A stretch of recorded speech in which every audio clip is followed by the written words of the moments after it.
बोली बोली छठी मैया की।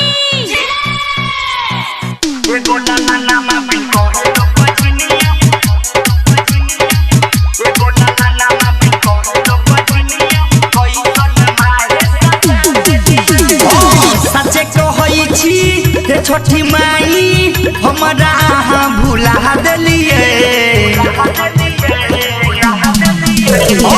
सचे कहै छी हे छठी माई हमरा अहाँ भुला देलिए।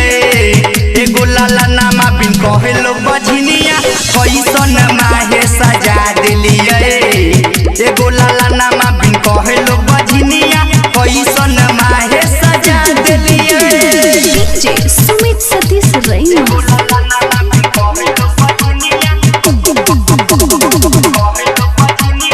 अनु रिकॉर्डिंग स्टूडियो।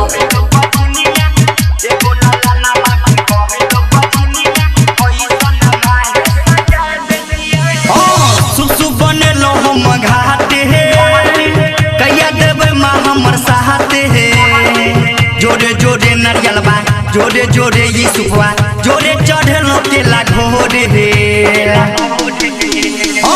सुसु बनेलो हम घाटे हे कैया देवे माँ हमर साहते हे।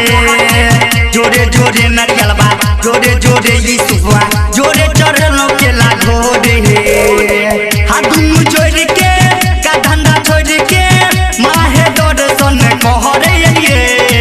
एगो लाला नामा बिन कहलो बजनिया कैसन माहे सजा देलिए। एगो लाला नामा बिन कहलो बजनिया कैसन माहे सजा देलिए। डीजे सुमित सतीश रैना।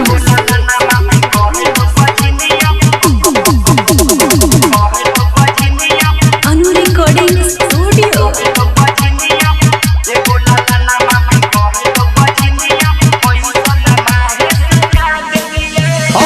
सुनियो न छठी माई बात है कैया पूरे हमर आस है।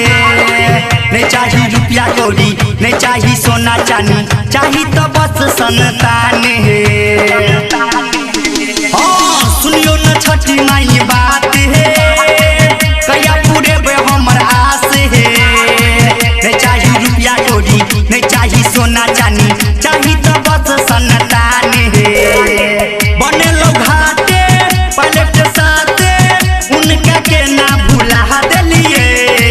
एगो लाला नामा बिन कहलो बजनिया कैसन माहे सजा देलिए। एगो लाला नामा बिन कहलो बजनिया कैसन माहे सजा देलिए।